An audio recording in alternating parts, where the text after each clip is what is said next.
नमस्कार, आप देख रहे हैं वी टाइम न्यूज। बढ़ते हैं झारखंड की खबरों की ओर। जिले में इन दिनों आम आवाम का हाल बेहाल है।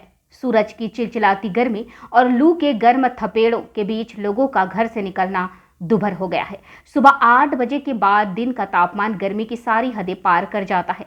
आम जनजीवन से लेकर पशु पक्षियों तक का हाल गर्मी से बेहाल है। जिले के अधिकांशतः जमीन के स्रोत सूख चुके हैं। चतरा जिले का हेरवा नदी का जल स्रोत अप्रैल माह में ही दम तोड़ चुका था। चतरा जिले की नीलांजरा नदी भी सूख चुकी है। हंटरगंज, लावालौंग, टंडवा, सिमरिया, पत्थलगड़ा, गिद्धौर और इटखोरी प्रखंड में प्राय सभी जल स्रोत दम तोड़ चुके हैं। महाने नदी पूरी तरह सूख चुकी है। बक्सा डैम भी अंतिम सांसें ले रहा है। गांव में लोग दूर दराज से पानी की व्यवस्था कर अपनी प्यास बुझा रहे हैं। जल आपूर्ति के वैकल्पिक साधनों के माध्यम से लोग अपनी दैनिक जरूरतों को पूरा कर रहे हैं। नदी, नहरें, कुएं, तालाब आदि जल के स्रोत सब सूख गए हैं।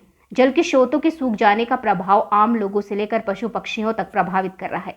खेतों में लगी हुई फसलें सिंचाई के अभाव में अब दम तोड़ रही हैं। विशेषकर सब्जी की फसलों पर यह गर्मी कहर बनकर टूट पड़ी है, जिसके कारण बाजारों में सब्जियों के मूल्य में वृद्धि का रुख देखा जा रहा है। किसानों के चेहरे पर मायूसी नजर आ रही है। कयास लगाए जा रहे थे कि 15 जून तक झारखंड में मानसून दस्तक तक देगा, किंतु झारखंड के तापमान को देखते हुए मौसम वैज्ञानिकों का यह अनुमान भी असफल सिद्ध हो रहा है। और जहां किसान जल के अभाव में सिंचाई के बिना फसलों को बर्बाद होते मायूस नजरों से देख रहे हैं, वहीं दूसरी ओर प्राकृतिक जल संसाधनों के सूख जाने के कारण पशु पक्षियों को भी अपनी प्यास बुझाने में समस्याओं का सामना करना पड़ रहा है। मानसून की लेट लतीफी के कारण जहां किसानों के चेहरों पर मायूसी नजर आ रही है, वहीं सब्जियों के आम उपभोक्ताओं को अपनी जेबें ढीली करनी पड़ रही है। सब्जियों के भाव आसमान छू रहे हैं। सिंचाई के अभाव में फसलें सूख रही हैं। कहीं कहीं भूजल स्तर नीचे हो जाने के कारण जमीनों में दरारें पड़ने लगी है। चतरा जिले में मई माह में बढ़ते तापमान के कारण बहुतायत मात्रा में चमगादड़ों की मौत हुई थी।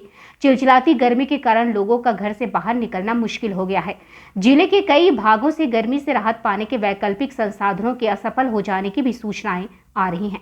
गर्मी से आक्रांत लोग त्राही माम कर रहे हैं और आसमान की ओर टकटकी लगाए हुए हैं कि कब आसमान से आशा की कुछ बूंदें टपकेंगी। लू के थपेड़े और सूरज से बरसते अंगारे देखकर ऐसा लगता है कि इस सप्ताह भी मानसून झारखंड की धरती पर दस्तक नहीं देगा। वी टाइम न्यूज के लिए चतरा झारखंड से अखिलेश पांडे की रिपोर्ट।